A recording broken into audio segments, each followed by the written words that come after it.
தேசிய தலைவர் முத்துராமலிங்க தேவர் அக்டோபர் 30, 1908 மற்றும் அக்டோபர் 30, 1963 ஆன்மீகவாதியாகவும் சாதி பாகுபாட்டை எதிர்ப்பவராகவும் சுதந்திர போராட்ட தியாகியாகவும் விளங்கியவர்.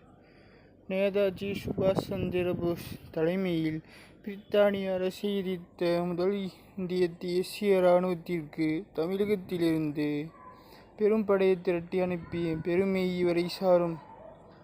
தலைசிறந்த பேச்சாளராகவும் ஆன்மீகவாதியாகவும் திகழ்ந்த இவரது பிறந்த நாளை அரசு விழாவாக தமிழக அரசு பசும்பொன்னில் வருடந்தோறும் கொண்டாடி வருகின்றது.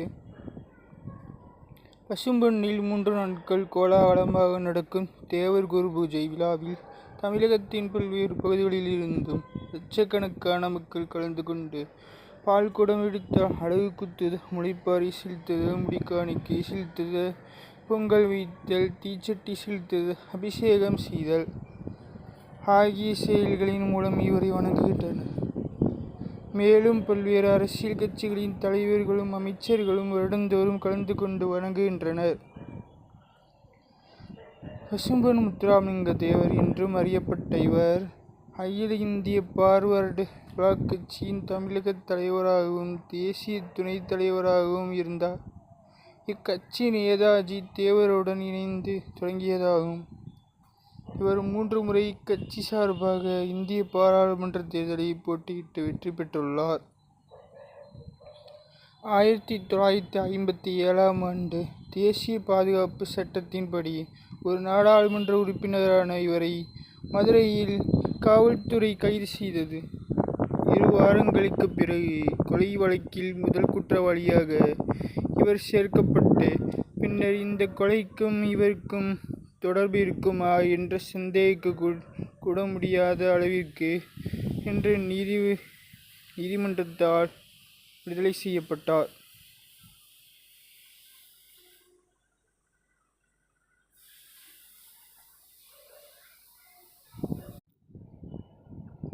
முத்துராமலிங்க தேவர் குழந்தை பருவம் குடும்ப வாழ்க்கையும். பசும்பொன் முத்துராமலிங்க தேவர் தமிழ்நாட்டின் தென்கிழக்கு மாவட்டமான ராமநாதபுரம் மாவட்டத்தில் உள்ள பசும்பொன் என்கிற சிற்றூரில் மிகுந்த வசதி படைத்த ஜமீன் குடும்பத்தில் அக்டோபர் 30, 1908 உக்கிரபாண்டி தேவருக்கும் இந்திராணி அம்மையாருக்கும் பிறந்த ஒரே மகனாவார். இவரின் தாயார் இவருக்கு 1 வயது நிரம்பும் முன்பே காலமானார். இவர் தாயை இழந்த பின்பு இவரின் தந்தையார் குறுகிய காலத்திலேயே மறுமணம் புரிந்து கொண்டார். அந்த 2வது மனைவியாரும் இறந்த காரணத்தினால் உக்கிரபாண்டி தேவர் மீண்டும் ஒரு திருமணம் புரிந்து கொண்டார். இதனால் முத்துராமலிங்க தேவர் இவரின் உறவின் முறை பாட்டியான பார்வதி அம்மாளின் பாதுகாப்பில் பசும்பொன்னை அடுத்துள்ள கல்லுப்பட்டி என்கிற கிராமத்தில் வளர்ந்தார். இளமை பருவத்தில் தேவர் அவர்கள் சைவ வெள்ளாளர் குலத்தில் பிறந்த குழந்தைசாமி பிள்ளை என்கிற குடும்ப நண்பரால் கல்வி பயிற்றுவிக்கப்பட்டார். குழந்தைசாமி பிள்ளை தேவரின் பள்ளி படிப்பிற்கு மிகுந்த சிரத்தை எடுத்து தனிக்கல்வி பயிற்சி அமைத்து கொடுத்தார். பின்னர் ஆரம்ப பள்ளி படிப்பை கமுதியில் உள்ள அமெரிக்கன் மிஷனரிஸால் நடந்த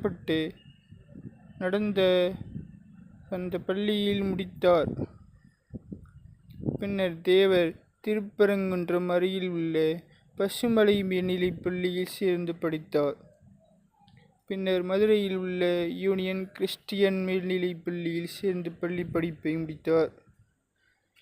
1924ஆம் ஆண்டு ஏற்பட்ட உடல்நலக்குறைவின் காரணத்தால் தேவர் அவர்கள் பள்ளி படிப்பை முழுமையாக படிக்க முடியவில்லை. தேவரின் தந்தையார் உக்கிரபாண்டி தேவர் 1939ஆம் ஆண்டு ஜூன் 6ஆம் நாள் மறைந்தார். தேவர் முஸ்லிம்கள் உறவு. தேவர் தமது பொது வாழ்வில் முஸ்லிம்கள் மீது பற்றும் பாசமும் மிகுந்த மரியாதையும் தந்து பழகினார்.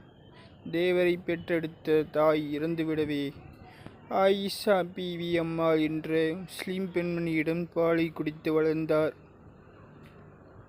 இந்தியா பாகிஸ்தான் பிரிவினையின் போது தமிழக முஸ்லிம்கள் நம் தாய் தமிழகத்தை விட்டு போய்விடக்கூடாது என அன்பு கட்டளையிட்டார். தேவர் இஸ்லாமியர்களை எதிர்த்தவர்களை தீரமாக எதிர்த்தார். தேவரின் கன்னி பேச்சு 1933ஆம் ஆண்டு முதுகுளத்தூர் தாலுகாவில் உள்ள சாயில்குடி என்ற கிராமத்தில் சேதுராமன் செட்டியார் என்பவர் சுவாமி விவேகானந்தர் பெயரில் ஒரு வாசகசாலை திறந்தார். அந்த விழாவில் விவேகானந்தர் படத்தை திறந்து பேச அழைக்கப்பட்டிருந்த மதுரை கிருஷ்ணசுவாமி பாரதி வரவில்லை. அப்போது தேவர் சாயில்குடி அருகேயுள்ள எஸ். இலந்தைக்குளம் என்ற கிராமத்திற்கு ஒரு பஞ்சாயத்திற்காக வந்திருந்தார். இதை அறிந்த சேதுராமன் செட்டியார் அங்கு சென்று தேவரை அழைத்து விழாவில் கலந்து கொண்டு பேச அழைத்தார். அதுவரை எந்த ஒரு மேடையிலும் பேசியிராத தேவர் விவேகானந்தரின் தத்துவங்களை பற்றி 3 மணி நேரம் பேசினார். அவரது சொற்பொழிவு அனைவரையும் கட்டி போட்டது. பின்னாளில் முதல்வரான காமராஜரும் இந்த நிகழ்ச்சியில் கலந்து கொண்டு தேவரின் பேச்சை கேட்டார். தேவரை போல பேசக்கூடியவர்களின் சேவை காங்கிரஸ் கட்சிக்கு தேவை என்று அவர் கருதினார். குற்றப்பரம்பரை சட்டத்திற்கு எதிரான போராட்டம். தென்னக அரசியலில் தேவர் கையில் எடுத்த இந்த குற்றப்பரம்பரை சட்டத்திற்கு எதிரான போராட்டம் என்கிற ஆயுதம் இவர் மீது தனித்தன்மையான அரசியல் நோக்கினை உண்டாக்கியது. 1920ஆம் ஆண்டிலிருந்து அப்போதைய மதராஸ் மாகாணத்தில் மதுரை, ராமநாதபுரம், திருநெல்வேலி ஆகிய பகுதிகளில் அமலில் இருந்த குற்றப்பரம்பரை சட்டம் என்கிற சட்டத்திற்கு எதிராக தேவர் அவர்கள் முதலாக போராடினார். தேவர் அவர்களின் அரசியல் பிரவேசத்திற்கு பின்புதான் இந்த போராட்டம் உச்சகட்டம் எட்டியது. இந்த சட்டத்தினை எதிர்க்கும்படி விழிப்புணர்ச்சி உண்டாக்கும் வண்ணம் இவர் மேற்கண்ட பகுதிகளில் சுற்றுப்பயணம் நிகழ்த்தி மக்களை திரட்டினார். ஆப்ப நாட்டின் 19 கிராமவரவர் மற்றும் பிற மலைக்கல்லர் சமூகத்தை சேர்ந்தவர்களை இந்த சட்டத்தின் கீழ் அப்போதைய அரசு கைது செய்த பின்பு தேவர் மிகப்பெரிய பிரச்சாரத்தினை கிராமங்கள் தோறும் நிகழ்த்தி மக்களை திரட்டி போராடினார். இந்த போராட்டத்தில் தேவருடன் இருந்த வரதராஜ நாயுடு, பெருமாள் தேவர், சசிவர்ண தேவர் மற்றும் நவநீத கிருஷ்ண தேவர் ஆகியோர் இணைந்து சமாதான பேச்சுவார்த்தை குழு நியமிக்கப்பட்டு அப்போதைய அரசுடன் பேச்சுவார்த்தை நடத்தப்பட்டது. ஆயினும் இந்த பேச்சுவார்த்தையில் ஏற்பட்ட தோல்வியால் இந்த சட்டம் பிரித்தானிய அரசினால் நீக்கப்படவில்லை. பின்னாளில் மீண்டும் தேவரின் தலைமையில் போராட்டம் சீற்றமடைந்து இந்த சட்டம் நீக்கப்பட்டது. 1936 மாவட்ட வாரிய தேர்தல். குற்றப்பரம்பரை சட்டத்தின் காரணமாக நீதி கட்சியின் அரசின் மீது இருந்த வெறுப்பு உண்டாகியது. இதன்பின் இந்த சட்டத்தினால் பாதிக்கப்பட்ட மக்களின் சார்பில் 1936ஆம் ஆண்டு பர்மாவில் இருந்து திரும்பி வந்த தேவர் தென் தமிழகத்தில் காங்கிரசின் வளர்ச்சிக்கு உழைத்தார். பின்னாளில் வந்த தேர்தலில் தேவர் முதுகுளத்தூர் தொகுதியில் நீதி கட்சியின் வேட்பாளரை எதிர்த்து நின்று வெற்றி பெற்றார். இதுவே தேவரின் முதல் தேர்தல் வெற்றியாகும். இந்த வெற்றிக்கு பின்னர் தேவர் மாவட்ட வாரிய தலைவரானார். 1937 மாநில தேர்தல். 1937ஆம் ஆண்டு நடந்த மதராஸ் மாகாண தேர்தலில் முதுகுளத்தூர் தொகுதியில் தேவர் அவர்கள் இளைஞர்களை காங்கிரஸ் கட்சிக்கு உழைத்திடும்படி செயல் வீரர்களாக திரட்டினார். தேவரின் இந்த செயல்கள் நீதி கட்சியினருக்கு பெரும் தலைவலியாக அமைந்தது. இதனால் அந்த அரசாங்கம் தேவரை ராமநாதபுரத்திற்கு வெளியே பயணித்து பிரச்சாரம் செய்ய முடியாதபடிக்கு சட்டங்களும் கட்டுப்பாடுகளும் விதித்தது. 1937ஆம் ஆண்டு பிப்ரவரியில் ராமநாதபுரம் தொகுதியில் தேவர் போட்டியிட்டார். இவரது அரசியலில் வளர்ச்சியைக் கண்டு பயந்து போன ஆங்கிலேய நீதி கட்சியாக பலம் வாய்ந்த எதிர் வேட்பாளராக ராமநாதபுரம் மன்னர் அவர்களை நிறுத்தியது. ஆனாலும் முத்துராமலிங்க தேவர் அந்த தேர்தலில் மன்னரை எதிர்த்து மாபெரும் வெற்றி பெற்றார். பின் இந்த வந்த தேர்தல்களில் வெற்றி பெற்ற காங்கிரஸ் கட்சி மாகாணத்தினை ஆளும் கட்சியாக உருப்பெற்றது. இந்த காங்கிரஸ் கட்சி அரசு குற்றப்பரம்பரை சட்டத்தினை விலக்கும் என்று தேவர் மிகுந்த எதிர்பார்ப்பில் இருந்தார். ஆனால் அப்போதைய புது அரசின் முதல்வரான ராஜகோபாலாச்சாரி அவர்கள் அந்த சட்டத்தினை நீக்கவில்லை. தேவர் நடத்திய தாழ்த்தப்பட்டோர் ஆலய பிரவேசம். மதுரை மீனாட்சி அம்மன் ஆலயத்துக்குள் அரிசனங்களை அழைத்துச் செல்ல வைத்தியநாதர் ஐயா முடிவு செய்தார். ஆனால் எங்கு பார்த்தாலும் எதிர்ப்பு. இந்த நிலையில் ஆலய பிரவேச நடவடிக்கை குழு மதுரை 8 வருட காலில் கூடியது. ராஜாஜி, வைத்தியநாதர் ஐயா, எம்.ஆர். சுப்புராமன் உள்ளிட்டோர் இந்த கூட்டத்தில் கலந்து கொண்டனர். அவர்களோடு பசும்பொன் முத்துராமலிங்க தேவரும் கலந்து கொண்டார். ஆலய பிரவேசம் அமைதியாக நடைபெற தேவரின் ஒத்துழைப்பும் உறுதிமொழியும் வேண்டும் என அவர்கள் கேட்டார்கள். அதற்கு அவர் என சகோதரர்களான தாழ்த்தப்பட்ட மக்கள் அன்னை மீனாட்சி கோயிலில் ஆலய பிரவேசம் செய்கையில் அவர்களுக்கு தேவையான அனைத்து பாதுகாப்பையும் என் மக்கள் தருவார்கள். அன்னையை வணங்கி அவர்கள் வீடு திரும்பும் வரை அவர்களது பாதுகாப்புக்கு நான் உத்தரவாதம் தருகிறேன் என்றார். அந்த ரவுடி கும்பலை எச்சரிக்கிறேன். வைத்தியநாதர் ஐயா தனிசனங்களை அழைத்து வரும்போது அடியேனும் உடன் தருவேன். ஏதேனும் அசம்பாவிதம் நடந்தால் அந்த ரவுடி கும்பலை சந்திக்க வேண்டிய முறையில் சந்திப்பேன் என்று ஒரு துண்டு பிரசுரம் மூலம் தேவர் அவர்களின் அறிக்கை வெளியானது. ஆலய பிரவேசம் அமைதியாக நடந்தது.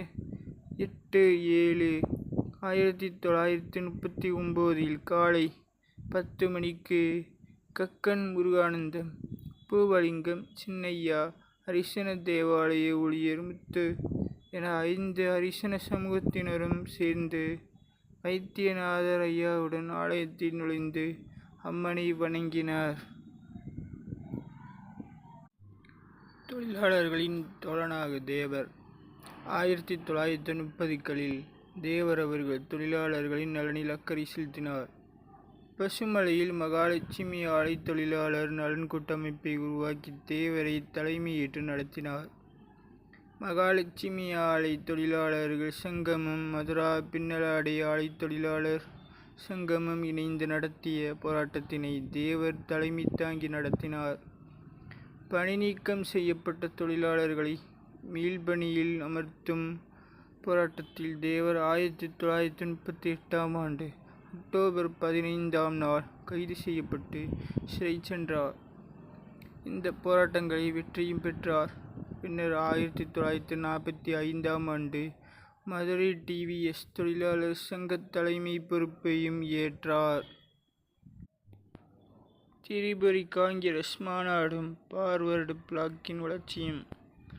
1939ஆம் ஆண்டு திரிபுரியில் நடைபெற்ற 52வது வருடாந்திர காங்கிரஸ் கூட்டத்தில் தேவர் கலந்து கொண்டார். இந்த கூட்டத்தில் நேதாஜி சுபாஷ் சந்திர போஸ் அவர்களை எதிர்த்து பட்டாபி சீதாராமையா போட்டியிட்டார். சீதாராமையா காந்தியடிகளின் ஆதரவு பெற்றவராவர். ஆனாலும் போஸ் அவர்கள் தேவரின் ஆதரவோடு காங்கிரஸின் தலைமை பொறுப்பில் அமர்ந்தார். தேவர் தென்னிந்தியாவின் வாக்குகளை போலீஸுக்கு ஆதரவாக திரட்டினார். பின்னர் காந்தியின் தலையீட்டினால் போஸ் அந்த பொறுப்பை விட்டு விலகி ஜூன் 22ஆம் நாள் அகில இந்திய ஃபார்வர்டு பிளாக் கட்சியை நிறுவினார். காங்கிரஸ் கட்சியின் மீதான கருத்து வேறுபாட்டாலும் குற்றப்பரம்பரை சட்டத்தின் மீதான காங்கிரஸின் நிலைப்பாட்டின் காரணத்தினாலும் தேவர் போஸுடன் இணைந்தார். பின்னாலே செப்டம்பர் 6ஆம் நாள் போஸ் மதுரைக்கு வந்திருந்த பொழுது தேவர் அவர்கள் போஸை வரவேற்கும் விதமாக மிகப்பெரிய கூட்டத்தினை கூட்டினார். சிறையில் தேவர் வளர்ந்து வந்த தேவரின் செல்வாக்கினாலும் காங்கிரஸ் விரோத போக்கினாலும் கலங்கிய அப்போதைய அரசு தேவரின் தொழிலாளருடன் இணைந்த போராட்டங்களை காரணம் காட்டி மதுரை பாதுகாப்பு என்கிற பெயரில் தேவர் மீது வழக்கு தொடுத்தது.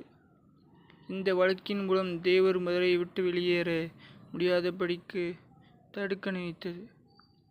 பின்னர் 1940ஆம் ஆண்டு செப்டம்பர் மாதம் தேவர் மதுரையில் இருந்து தனது சொந்த ஊரான பசும்பொன்னிற்கு பயணித்த பொழுது திருப்புவனத்தில் அவரை கைது செய்து திருச்சிராப்பள்ளி மத்திய சிறைச்சாலையை 18 மாத காலம் அடைத்தது. இவரது கைது தமிழ்நாடு முழுவதும் அதிர்ச்சி பேரலையை ஏற்படுத்தியது. 18 மாதங்களுக்கு பின்னர் இவர் விடுதலையான பொழுது சிறைவாசலிலேயே இந்திய பாதுகாப்பு சட்டத்தினை காரணம் காட்டி மீண்டும் சிறையில் அடைத்தனர். பின்னர் 1945ஆம் ஆண்டு செப்டம்பர் 5ஆம் நாள் விடுதலையானார். சிறைவாசத்திற்கு பின் தேவர் மார்ச் மாதம் 1946ஆம் வருடம் நடைபெற்ற சென்னை மாகாண தேர்தலில் முதுகுளத்தூர் தொகுதியில் போட்டியிட்ட தேவர் போட்டியின்றி தேர்ந்தெடுக்கப்பட்டார். இதன் பின்னர் குற்றப்பரம்பரை சட்டம் நீக்கப்பட்டது. பின்னர் பிப்ரவரி 1948இல் காங்கிரஸ் கட்சியுடன் ஏற்பட்ட கருத்து வேறுபாட்டின் காரணமாக ஃபார்வர்டு பிளாக் கட்சி தனித்து பிரதான எதிர்க்கட்சியானது. இதில் தேவர் ஃபார்வர்டு பிளாக் கட்சியின் தமிழ்நாட்டின் தலைவரானார். இந்த பதவியில் இவர் பின்வந்த வாழ்நாள் முழுவதும் இருந்தார் என்பது குறிப்பிடத்தக்கது. 1949ஆம் ஆண்டு ஜனவரி 23 சுபாஷ் சந்திர போஸ் பிறந்த நாளன்று தேவர் மீண்டும் தீவிர அரசியலில் இறங்கினார். அவர் நேதாஜி என்ற வாரப்பத்திரிகையை தொடங்கி அவரே அதன் ஆசிரியராக இருந்து வந்தார். அன்று இரவு மதுரை தமுக்க மைதானத்தில் நடந்த கூட்டத்தில் சுபாஷ் சந்திர போஸ் உயிருடன் உள்ளார் என்றும் அவர் விமான விபத்தில் இறந்ததாக கூறுவது பொய் எனவும் அவரை தாமே சந்தித்ததாக பகிரங்கமாக அறிவித்தார். இதன் பின்னர் தேவர் கிட்டத்தட்ட ஓராண்டு காலம் எந்தவித அறிவிப்புமின்றி மறைந்திருந்தார். பின்னர் 1950இல் மீண்டும் பொது வாழ்க்கைக்கு திரும்பினார். இப்படி மறைந்திருந்த காலங்களில் தேவர் சீனாவிற்கும் கொரியாவிற்கும் இந்தியாவிலிருந்து யாருக்கும் தெரியாமல் பயணித்து அங்கிருந்த சுபாஷ் சந்திர போஸை சந்தித்து வந்தார். பின்னாளில் ஃபார்வர்டு பிளாக் கட்சியில் ஏற்பட்ட பிளவினால் 1948இல் கட்சி இரண்டாக உடைந்தது. இந்த பிரிவினையில் தேவர் சார்ந்திருந்த பிரிவு மட்டுமே இன்றும் நிலைத்திருக்கிறது. 1952இல் பொதுத் தேர்தல். 1952ஆம் ஆண்டு சுதந்திர இந்தியாவின் முதல் பொதுத் தேர்தல் நடைபெற்றது. இதில் மத்தியிலும் மாநிலத்திலும் காங்கிரஸ் அல்லாத ஆட்சியை ஏற்படுத்த வேண்டும் என்கிற முனைப்புடன் ஃபார்வர்டு பிளாக் கட்சி போட்டியிட்டது. லோக்சபா மற்றும் சட்டமன்ற உறுப்பினர் என 2 தேர்தல்களும் ஒரே நேரத்தில் நடந்தன. இதில் தேவர் அருப்புக்கோட்டை லோக்சபா தொகுதியிலும் முதுகுளத்தூர் சட்டமன்ற தொகுதியிலும் போட்டியிட்டார். இரண்டிலும் வெற்றியும் பெற்றார். இதில் தேவர் அவர்கள் லோக்சபா பதவியை தொடர்ந்து சட்டமன்ற உறுப்பினராக பதவியேற்று மதராஸ் சட்டமன்ற உறுப்பினர் குழுவில் இடம்பெற்றார். இந்த தேர்தலுக்கு பின் காங்கிரஸ் மதராஸ் சட்டமன்றத்தில் தனது பெரும்பான்மையை இழந்தது. மேலும் தேவர் கம்யூனிஸ்டுகளுடன் இணைந்து காங்கிரஸ் இல்லாத ஆட்சியை நிறுவ முனைந்தார். ஆளுநர் அவர்கள் சி. ராஜகோபாலாச்சாரியார் அவர்களை முதல்வராக நியமித்தார். ஃபார்வர்டு பிளாக் கட்சியின் பிளவு. 1955ஆம் ஆண்டு ஃபார்வர்டு பிளாக் கட்சியில் மீண்டும் ஒரு பிளவு ஏற்பட்டது. இந்திய தேசிய காங்கிரஸ் சகோதரத்துவத்தை ஆதரித்தது. மோகன் சிங் மற்றும் சீல்பந்தி ராய் போன்ற ஃபார்வர்டு பிளாக்கின் முக்கிய தலைவர்கள் காங்கிரசுடன் இணைய முற்பட்டனர். இந்த முடிவை கட்சியின் பிற தலைவர்கள் ஏற்க முன்வரவில்லை. ஃபார்வர்டு பிளாக் கட்சி தனித்தே இருக்க வேண்டும் என்று விரும்பினார். இருப்பினும் மோகன் சிங் ஆகியோர் தன்னிச்சையாக காங்கிரஸ் கட்சியில் இணைந்தனர்.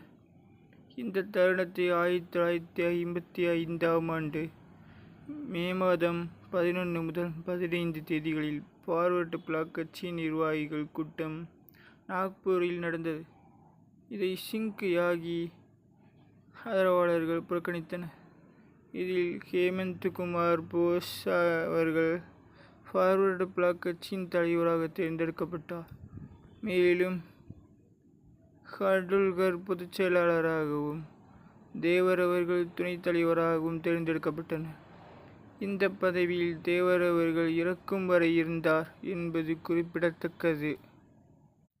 1957 பொதுத் தேர்தல்.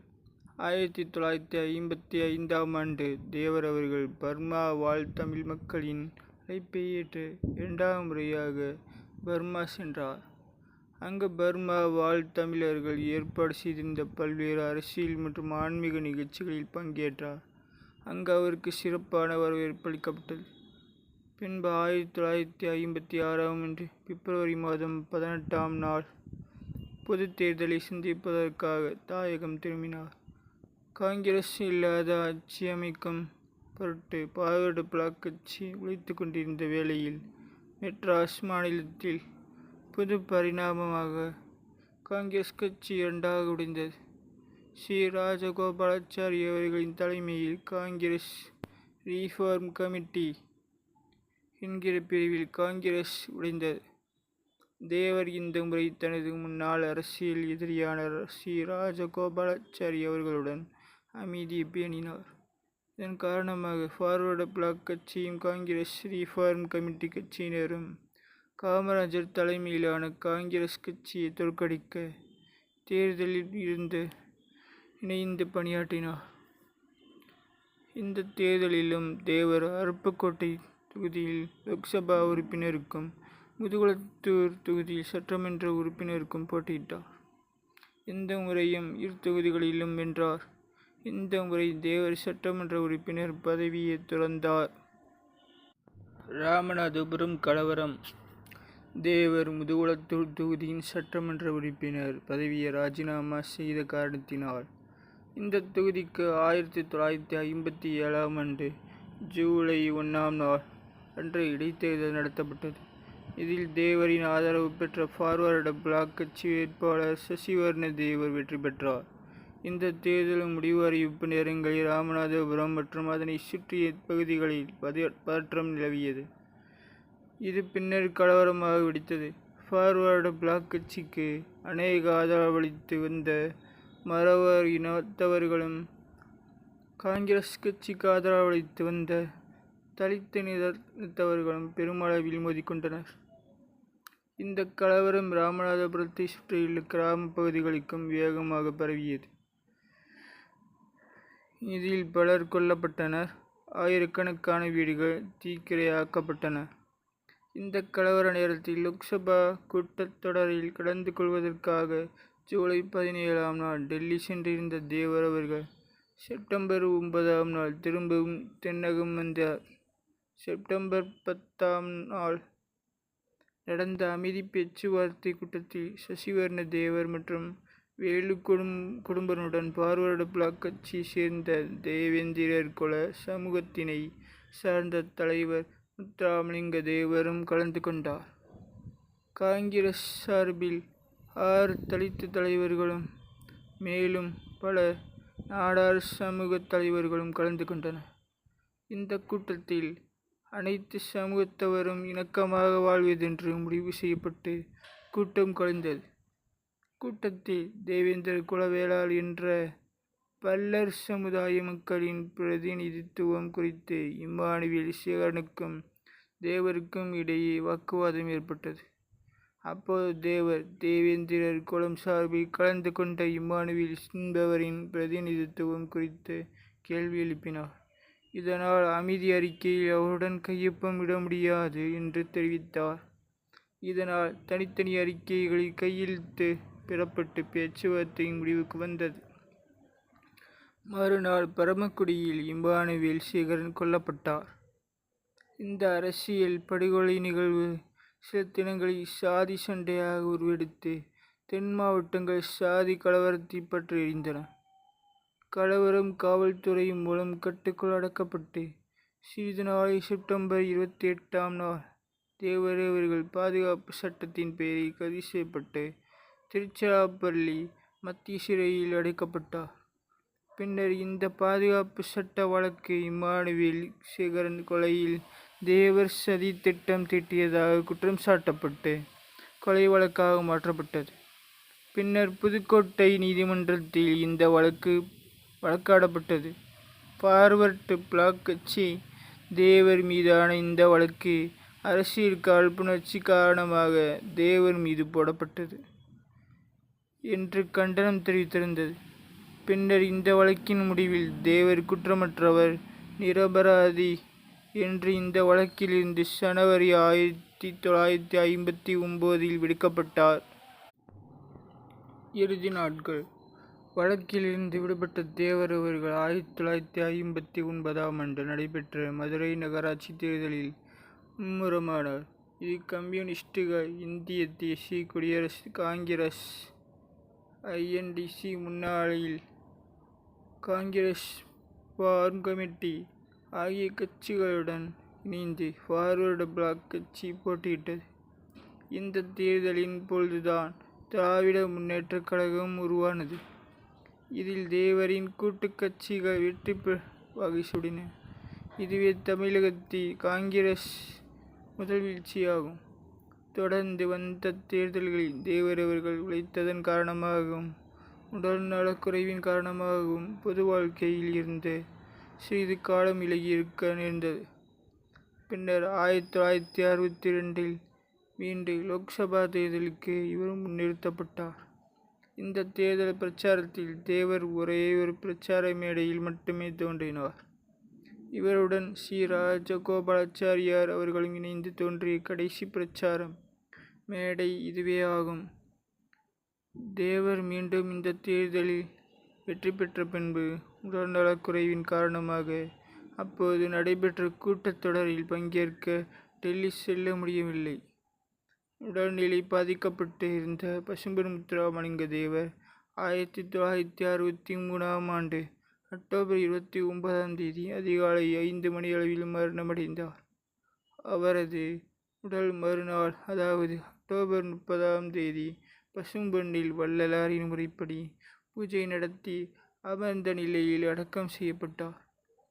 இவர் மறைவின் காரணமாக அருப்புக்கோட்டை லோக்சபா தொகுதியில் நடைபெற்ற இடைத்தேர்தலில் மீண்டும் ஃபார்வர்டு பிளாக் கட்சி போட்டியிட்டு தோற்றது. இதுவே தமிழகத்தில் இந்த கட்சியின் முதல் தோல்வியாகும். 1957இல் தியாகி இம்மானுவேல் சேகரன் கொலையில் தேவரை வேண்டுமென்றே குற்றவாளியாக சேர்த்ததால் இவருடைய மறைவுக்கு பின் காங்கிரஸ் கட்சி தமிழகத்தை விட்டே அழிந்தது எனவும் கூறுவர். தேவரின் கொள்கைகள்: ஆன்மீகம், தேசியம், பொது உடைமை, ஏகாதிபத்திய எதிர்ப்பு, சாதி எதிர்ப்பு மற்றும் காங்கிரஸ் இல்லாத ஆட்சி ஆகியன இவரது முக்கிய கொள்கைகளாக இருந்தன. தேசியம் எனது உடல், தெய்வீகம் எனது உயிர். சாதி பார்ப்பவன் அரசியலுக்கு வாய்க்கவில்லை. சாதி பார்ப்பவன் தெய்வத்தை வணங்குவதில் அர்த்தமில்லை. சாதிக்காக எதையும் செய்பவன் அரசியலில் புகுந்தால் அரசியல் கெடும். சாதியும் நிறமும் அரசியலுக்கும் இல்லை, ஆன்மீகத்துக்கும் இல்லை. வீரமற்ற விவேகம் கோழைத்தனம். விவேகமற்ற வீரம் முரட்டுத்தனம். வீரம் மட்டுமே உனது எதிரியையும் உன்னை மிச்ச வைக்கும். தேசியவாதிக்கு தேசமே குறி, அரசியல்வாதிக்கு தேர்தலே குறி. உண்மையான தலைவன் மாலையையும் தூக்குமேடை கயிற்றையும் சமமாக மதித்து ஏற்றுக்கொள்வான். அக்கிரமச் செயல்களை கண்டிப்பதும் நியாயமான செயல்களை காணும் போது அதனிடம் அனுதாபம் கொள்வதும் மனித ஜென்மத்திற்கே உரிமையான குணமாகும். யாவரும் வாழ்க என்று சொல்லுங்கள், ஒழிக என்று ஏன் சொல்ல வேண்டும்? நல்லவைகள் வாழ்ந்தால் நீங்கள் நினைக்கிற கெட்டவைகள் ஒழியத்தானே செய்யும். என்பன எல்லாம் இவர் மொழிந்த வாசகங்களாகும். ஒரு தேசியவாதியாக தேவர் அவர்கள் திராவிடர் கழகம் மற்றும் அதன் வழிக்கட்சியான திராவிட முன்னேற்றக் கழகம் ஆகியனவற்றை அவற்றின் பிரிவினைவாதம் மற்றும் குறுகிய நோக்கு போன்ற கொள்கைகளுக்காக வெறுத்தார். கடவுள் மறுப்பு கருத்துக்களை அடித்து நொறுக்கும் கேள்விகளை முன்வைத்தார். அவரது கேள்விகளுக்கு கடவுள் மறுப்பு பேசியோரால் பதில் சொல்ல இயலவில்லை. அதே நேரம் தேவர் லெனினிசம் மார்க்சிசம் இரண்டையும் ஏற்றுக்கொள்ளவில்லை. சுபாஷ் சந்திர போஸ் நம்பிக்கை கொண்ட சோசியலிச கருத்துக்களில் நம்பிக்கை கொண்டவராக இருந்தார். இவரது மறைவுக்கு பின் பார்வர்டு பிளாக் கட்சியின் அடுத்த தலைவராக பி.கே. முக்கையா தேவர் தேர்ந்தெடுக்கப்பட்டார். சிறந்த பேச்சாளர் தேவர் சிறந்த பேச்சாற்றல் கொண்டவராக இருந்தார். குறைந்தது 3-4 மணி நேரம் சொற்பொழிவாற்றும் நாவன்மை பெற்றிருந்தார். இவர் தமிழ் மட்டுமில்லாமல் ஆங்கிலத்திலும் சிறந்த புலமையும் பேச்சாற்றலும் கொண்டவராக இருந்தார். தேவர் ஒவ்வொரு ஆண்டும் வடலூர் தைப்பூச திருநாளில் கலந்து கொண்டு வள்ளலாரின் ஆன்மீக கருத்துக்களை விவரித்து பேசி வந்தார். அவரது பேச்சை ஆயிரக்கணக்கான மக்கள் திரண்டு கேட்டு ரசித்தனர். ஆன்மீகத்தில் தேவர் கொண்டிருந்த நாணமும் ஆன்மீக சொற்பொழிவுகளும் இவருக்கு தெய்வத் திருமகன் என்ற பெயரை பெற்றுத்தந்தன. இவர் தமிழ் இலக்கியங்களை கற்றுத் தேர்ந்தவராக இருந்தார்.